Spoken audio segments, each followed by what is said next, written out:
68살이 된 박영호 할아버지. 평생을 항구에서 무거운 짐을 나르며 아들을 키워낸 아버지이다. 그의 손은 굳은 살로 덮였지만 마음속엔 늘 하나의 희망이 있었습니다. 내 아들이 의사가 되면 우리 인생도 달라지겠지. 그 믿음 하나로 버텨온 세월.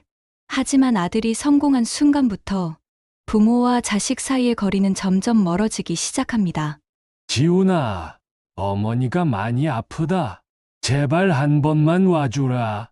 아버지, 저도 제 생활이 있습니다. 직접 챙기시죠. 희생으로 키운 아들. 그 아들에게 배신당한 한 아버지의 마지막 선택. 지금부터 그 이야기를 시작합니다. 구독, 좋아요, 알림 설정은 영상을 제작하는데 큰 힘이 됩니다. 어둠이 짙게 깔린 새벽 5시. 알람이 울리기도 전에 박영호는 눈을 떴다. 25살부터 시작한 하역 일꾼의 습관이 43년째 이어지고 있었다. 침대에서 일어나자마자 무릎이 욱신거렸다. 관절염이 심해진 지 벌써 몇 년째였지만 병원에 갈 시간도 여유도 없었다. 세수를 마치고 거울 속 자신을 바라보니 언제 이렇게 늙었나 싶었다. 깊게 패인 주름과 성성한 백발, 구부정해진 어깨가 세월의 무게를 말해주고 있었다. 하지만 영호에게 나이는 숫자에 불과했다. 아직 할 일이 남아 있었으니까. 여보, 아침 됐어요. 부엌에서 들려오는 아내 김선자의 목소리에 영호는 발걸음을 옮겼다. 선자는 새벽부터 일어나 도시락을 싸고 있었다. 43년을 함께 살아온 아내의 손놀림은 여전히 능숙했다. 작은 분식집을 운영하며 집안 살림을 도맡아 해온 그녀였다. 몸은 좀 어때? 선자가 물었다. 영호는 괜찮다고 손을 흔들었지만 아내의 눈에는 남편의 고단함이 고스란히 비쳤다. 무거운 화물을 나르고 옮기는 일을 하루에 10시간씩 해온 남편의 몸이 성한 곳이 있을 리 없었다. 밥상에 앉아 김치찌개와 밥을 먹으며 영호는 벽에 걸린 아들의 사진을 바라봤다. 의대 졸업식, 날 찍은 사진이었다. 검은 학사모를 쓴 지훈의 얼굴에는 환한 미소가 번져 있었고 그 옆에서 눈물을 흘리며 웃고 있는 자신과 아내의 모습도 보였다. 그날을 떠올리면 지금도 가슴이 벅차올랐다. 항구에서 하루 종일 등과 어깨에 화물을 지고 나른 대가로 받은 일당을 고스란히 아들의 학비에 보탰다. 선자 역시 새벽부터 밤늦게까지 분식집을 운영하며 번 돈을 한 푼도 허투루 쓰지 않았다. 외식은 꿈도 꿀 수 없었고 옷 한 벌 사는 것도 신중에 신중을 기했다. 지훈이가 의사 되면 우리도 이제 편해질 거야. 선자가 자주 하던 말이었다. 아들이 성공하면 평생 고생한 보상을 받을 수 있을 거라고. 영호도 그렇게 믿었다. 더 이상 새벽에 일어나 무거운 짐을 나를 필요도 없을 거라고 생각했다. 하지만 현실은 너무나 달랐다. 지훈이 의사가 되고 나서도 영호의 일상은 변하지 않았다. 여전히 새벽에 일어나 항구로 향했고 여전히 온몸이 욱신거리는 채로 집에 돌아와야 했다. 아들은 바쁘다는 이유로 연락도 뜸했고 집에 들르는 일도 거의 없었다. 그래도 영호는 불만을 품지 않았다. 의사라는 직업이 얼마나 바쁘고 책임이 무거운지 알고 있었으니까. 자신의 아들이 사람의 생명을 구하는 숭고한 일을 하고 있다는 자부심이 모든 아픔을 견디게 해주었다. 점심시간, 동료들과 함께 도시락을 까먹으며 영호는 아들 자랑을 늘어놓았다. 우리 지훈이 말이야. 이번에 병원에서 표창을 받았대. 역시 영호 형님 아들이야. 부럽네. 동료들의 부러움 섞인 시선을 받을 때마다 영호는 뿌듯했다. 평생을 남의 밑에서 일해왔지만 아들만큼은 당당하게 자랑할 수 있었다. 굳은 살로 뒤덮인 자신의 손을 내려다보며 이 모든 고생이 헛되지 않았다고 생각했다. 하지만 집에 돌아와 혼자 있을 때면 다른 생각이 들곤 했다. 언제까지 이런 일을 할 수 있을까? 무릎도 아프고 허리도 아픈데 몇 년 더 버틸 수 있을까? 그럴 때마다 아들의 얼굴을 떠올리며 마음을 다잡았다. 조금만 더 참자. 지훈이가 자리 잡으면 우리도 쉴 수 있을 거야. 그렇게 스스로를 달래며 하루하루를 견뎠다. 아들에 대한 믿음 하나만으로 버텨온 세월이 어느덧 쌓여갔다.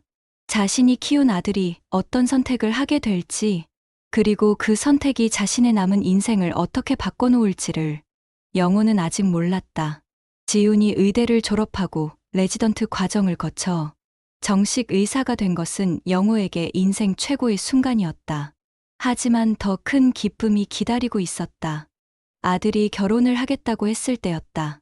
아버지, 소개해드릴 분이 있어요.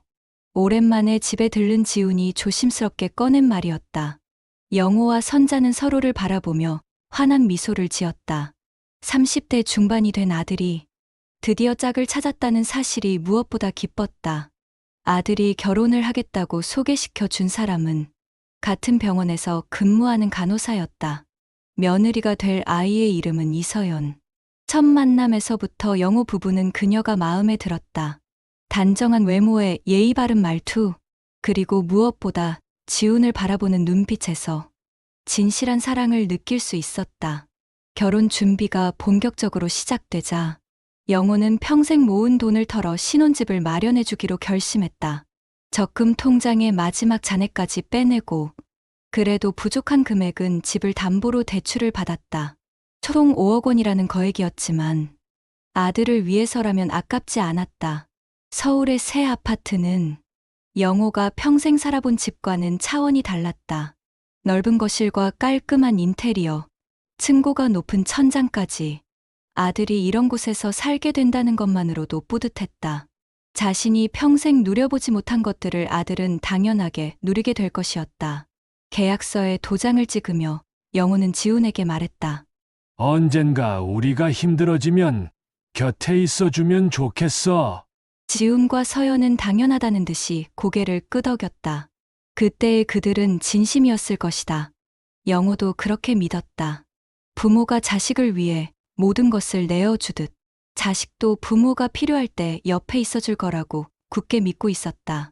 결혼식 당일, 영호는 평생 입어본 것 중 가장 좋은 양복을 입고 아들의 결혼식에 참석했다. 하객들 앞에서 인사할 때마다 가슴이 벅차올랐다. 항구에서 하역 일을 하며 평생을 보낸 자신이지만 오늘만큼은 누구보다 당당했다. 힘들게 일해서 아들을 의사로 만들었다는 뿌듯함에서 오는 당당함이었다. 선자는 결혼식 내내 눈물을 흘렸다.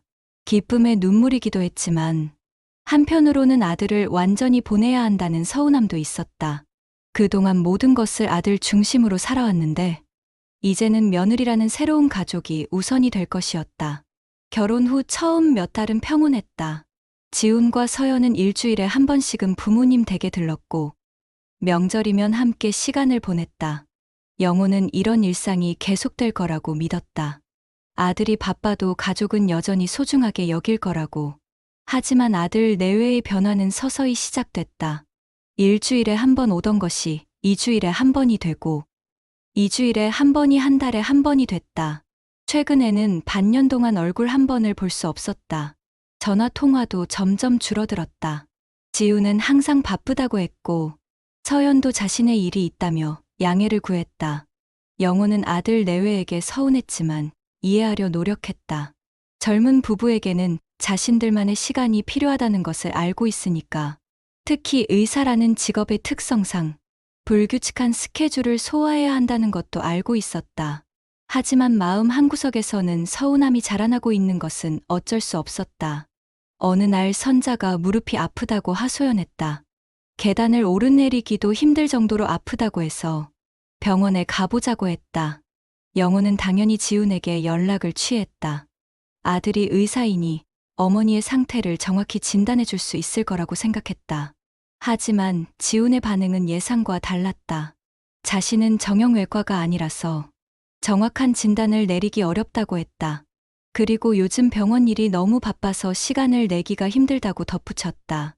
결국 영호는 혼자서 선자를 동네 병원에 데리고 가야 했다. 검사 결과는 무릎 관절염이 심각한 수준이라는 것이었다.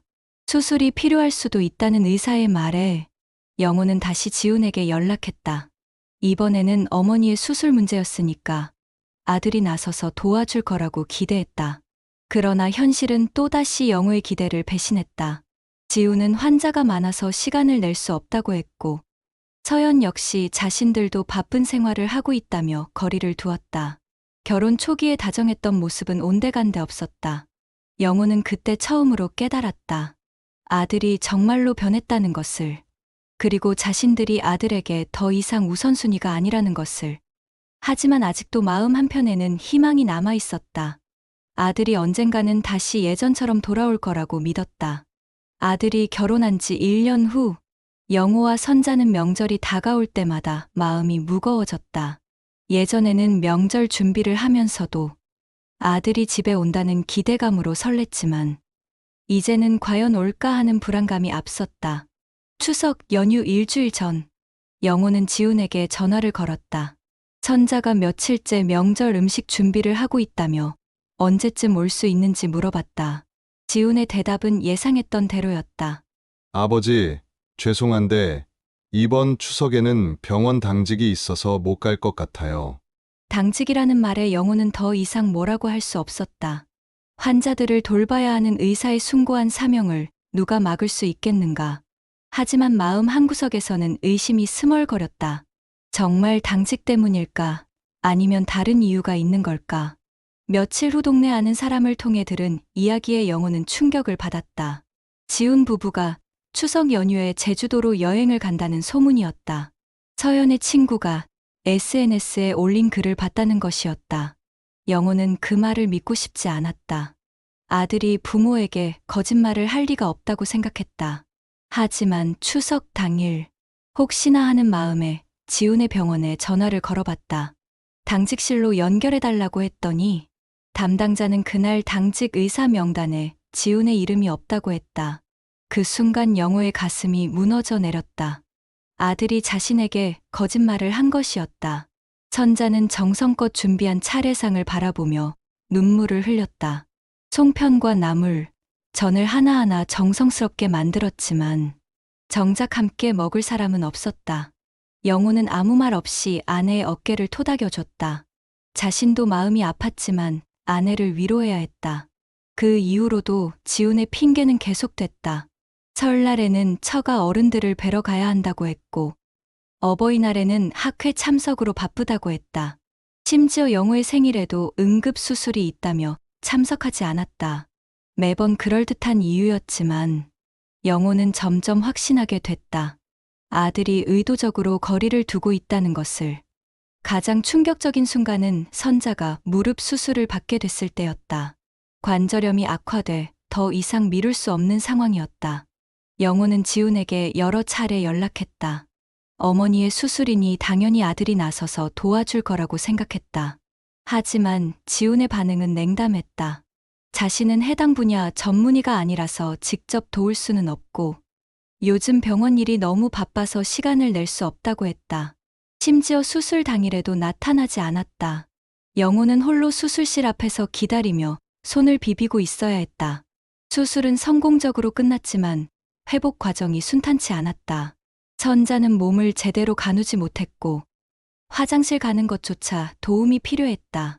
영호는 하루 종일 아내를 돌보느라 잠을 제대로 이루지 못했다. 68배 늙은 몸으로 간병을 하는 것이 얼마나 힘든지 뼈저리게 느꼈다. 병원에서 만난 다른 환자 가족들은 모두 자식들이 돌아가며 간병을 하고 있었다. 옆 병실의 할머니는 아들, 딸이 번갈아 가며 와서 밤새 지켜봤다. 간호사들도 자연스럽게 물어봤다. 아드님은 언제 오세요? 그럴 때마다 영호는 어깨가 움츠러들었다. 아들이 의사라서 바쁘다고 둘러댔지만 사실은 연락조차 제대로 되지 않는 상황이었다. 다른 사람들 눈에는 자식에게 버림받은 불쌍한 노인으로 보일 것 같아 창피했다. 선자의 상태가 조금 나아진 후 영호는 지훈에게 마지막으로 부탁했다. 어머니의 회복을 위해 잠깐이라도 얼굴을 보여달라고. 하지만 지훈은 여전히 바쁘다는 핑계만 늘어놓았다. 더욱 상처가 된 것은 서연의 말이었다. 저희도 생활이 있잖아요. 너무 자주 찾아뵙기는 어려워요. 그 말을 들은 순간 영호는 깨달았다. 자신들이 아들에게는 이제 부담스러운 존재가 됐다는 것을. 평생을 아들을 위해 살아왔는데 정작 아들은 부모를 짐으로 여기고 있었다. 밤늦게 선자가 잠든 후 영호는 혼자 거실에 앉아 생각에 잠겼다. 언제부터 이렇게 됐을까? 아들이 의사가 되고 결혼을 하면서 모든 것이 달라진 건 아닐까? 아니면 처음부터 자신이 착각했던 걸까? 아들을 위해 평생을 희생했지만 그 희생이 당연하게 여겨지는 순간 부모는 더 이상 소중한 존재가 아니었다. 영호는 그 쓰라린 현실을 마주하며 앞으로 어떻게 살아야 할지 막막했다. 아직은 희망을 포기하고 싶지 않았지만 현실은 점점 더 냉혹해져만 갔다. 천자의 수술 후 석 달이 지났지만 회복은 기대만큼 빠르지 않았다. 무릎의 통증은 여전했고 계단을 오르내리는 것조차 힘들어했다. 물리치료를 받으러 병원에 갈 때마다 영호가 부축해줘야 했다. 68의 나이에 이른을 바라보는 아내를 돌보는 일은 상상 이상으로 힘들었다. 새벽에 일어나 아내의 약을 챙기고 식사를 준비한 후 병원까지 모시고 가는 일상이 반복됐다. 영호 자신도 관절염으로 무릎이 아픈 상황에서 아내를 돌보는 것은 고역이었다. 하지만 다른 방법이 없었다. 아들은 여전히 바쁘다는 핑계만 대고 있었으니까. 어느 날 밤, 선자가 갑자기 열이 나기 시작했다. 수술 부위에 염증이 생긴 것 같았다. 영호는 급히 응급실로 향했다. 택시비도 아까웠지만 상황이 급해 어쩔 수 없었다. 응급실에서 몇 시간을 기다린 끝에 입원 조치가 내려졌다. 병원 복도에서 밤을 새우며 영호는 지훈에게 연락을 시도했다. 어머니가 응급실에 입원했다고 알렸지만 지훈의 반응은 차갑기만 했다. 내일 오후에 시간이 나면 들르겠다고 했지만 결국 나타나지 않았다. 대신 문자 메시지 하나만 보내왔다. 병원 일로 바쁘다는 내용이었다. 이틀 후 선자의 상태가 호전되어 집으로 돌아올 수 있게 됐다. 하지만 더 이상 혼자서는 일상생활이 불가능한 상태였다. 화장실 가는 것부터 씻는 것까지 모든 일에 도움이 필요했다. 영호는 분식집 운영도 포기하고 온전히 아내 간병에 매달렸다. 한 달여가 지나면서 영호의 체력도 한계에 다다랐다. 잠을 제대로 이루지 못한 탓에 얼굴은 헬쑥해졌고 몸무게도 눈에 띄게 줄었다. 동네 사람들이 걱정할 정도였다. 하지만 영호에게는 다른 선택지가 없었다. 그런데 안타깝게도 선자의 상태는 더욱 악화됐다. 무릎 수술의 후유증으로 인한 합병증이 생긴 것이었다. 폐렴 증세까지 보이기 시작했다. 영호는 다시 한번 지훈에게 간절히 부탁했다. 어머니의 상태가 심각하니 제발 한 번만 와달라고. 하지만 지훈의 답변은 여전했다. 자신은 해당 분야 전문의가 아니어서 도움을 줄 수 없고 담당 의사를 믿고 치료받으라고 했다. 심지어 어머니와 직접 통화조차 하지 않았다. 영호는 그 순간 무언가가 마음속에서 부서지는 소리를 들었다. 선자의 마지막 순간이 다가왔다. 병원에서는 가족들이 와야 한다고 연락했다. 영호는 떨리는 손으로 지훈에게 전화를 걸었다. 지훈아, 엄마가 오늘을 못 넘길 것 같구나. 제발 와줘. 그제야 지훈이 병원에 나타났다. 하지만 지훈이 도착했을 때에는 이미 너무 늦었다. 선자는 아들의 손을 잡아보지도 못한 채 세상을 떠났다. 영호는 아내의 마지막을 혼자서 지켜봐야 했다. 43년을 함께 살아온 동반자를 보내는 순간에도 아들은 곁에 있지 않았다. 장례를 치르는 동안 지훈과 서연은 의무적으로 참석했다. 하지만 그들의 표정에서는 진정한 슬픔보다는 빨리 끝나기를 바라는 기색이 역력했다. 조문객들 앞에서는 효자 연기를 했지만 뒤에서는 서둘러 병원으로 돌아가야 한다며 자리를 떴다. 장례 후 며칠이 지나 영호는 빈집에 혼자 남겨졌다. 평생을 함께한 아내도 없고 아들은 연락조차 없었다. 그때서야 영호는 자신이 얼마나 철저히 혼자가 됐는지 깨달았다. 아들을 위해 모든 것을 바쳤지만 정작 자신이 외로울 때는 아무도 곁에 없었다. 한 달 후 영호는 큰 결심을 하고 지훈의 집을 찾아갔다. 더 이상 혼자서는 살기 힘들다고 함께 살자고 부탁했다. 신혼집을 마련해줄 때 했던 약속을 상기시키며 간절히 부탁했다. 하지만 서연의 반응은 단호했다. 여긴 우리 둘만의 공간이에요. 아버님도 이제 독립하셔야죠. 지훈 역시 아내 편을 들었다. 자신들도 신혼생활을 해야 하고 각자의 프라이버시가 필요하다고 했다. 영호가 아무리 사정해도 그들의 마음은 돌아서지 않았다. 그 순간 영호는 깨달았다.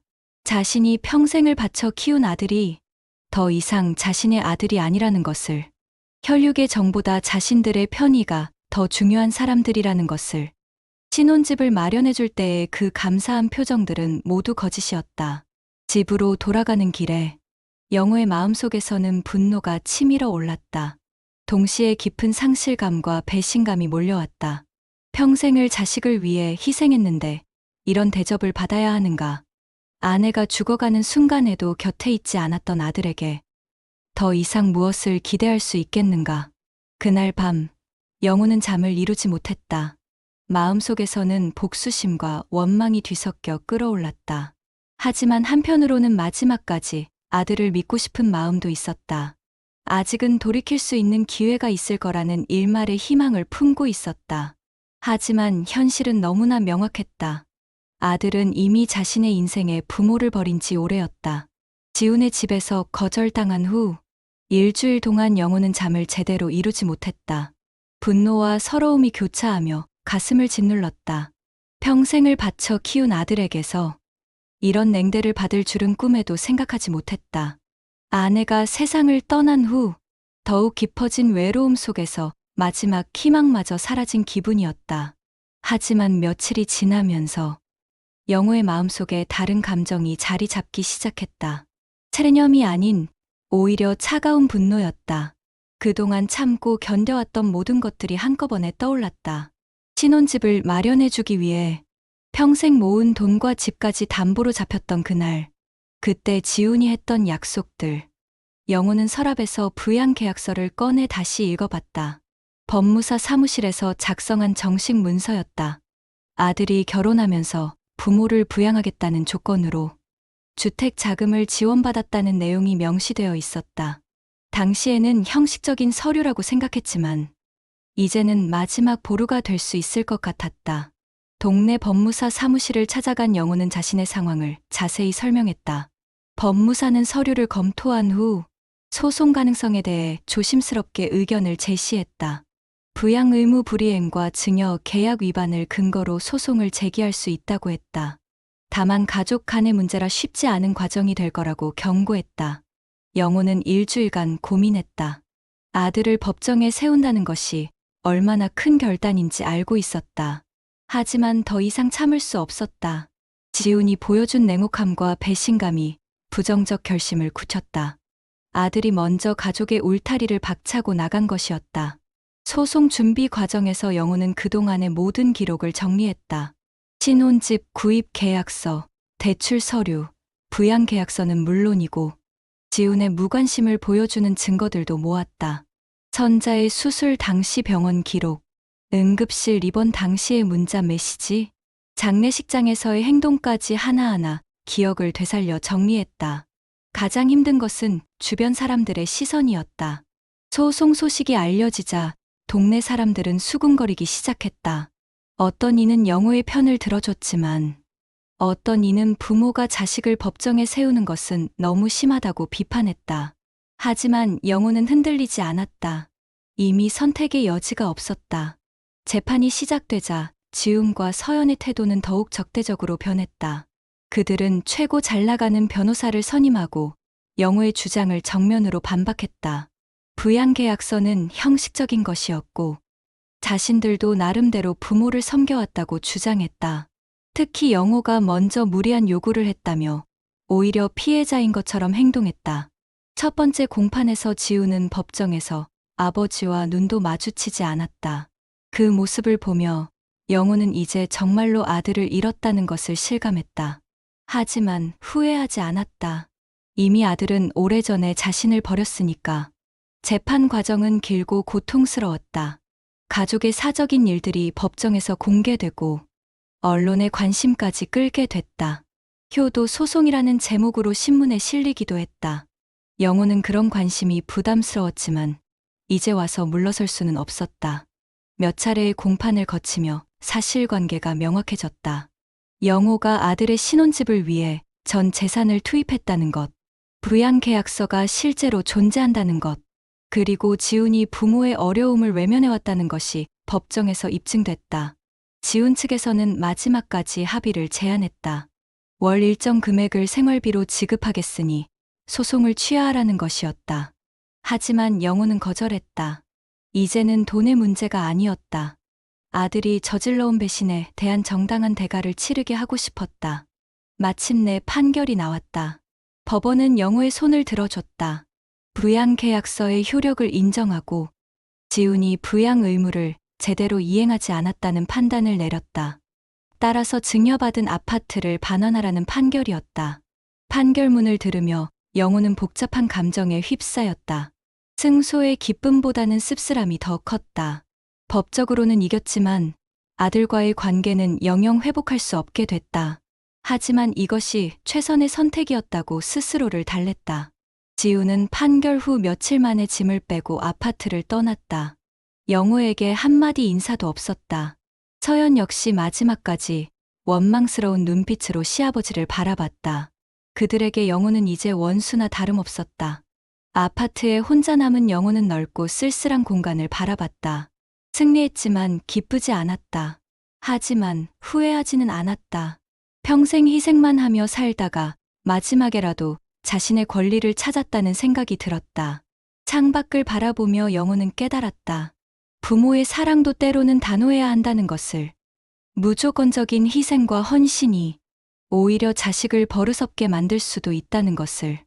아들을 잃었지만 자신의 존엄성은 지켜낸 셈이었다. 이제 남은 시간을 어떻게 보낼지는 영호의 몫이었다. 더 이상 누구의 희생양이 되지 않겠다고 쓸쓸하지만 당당하게 살아가리라 다짐했다.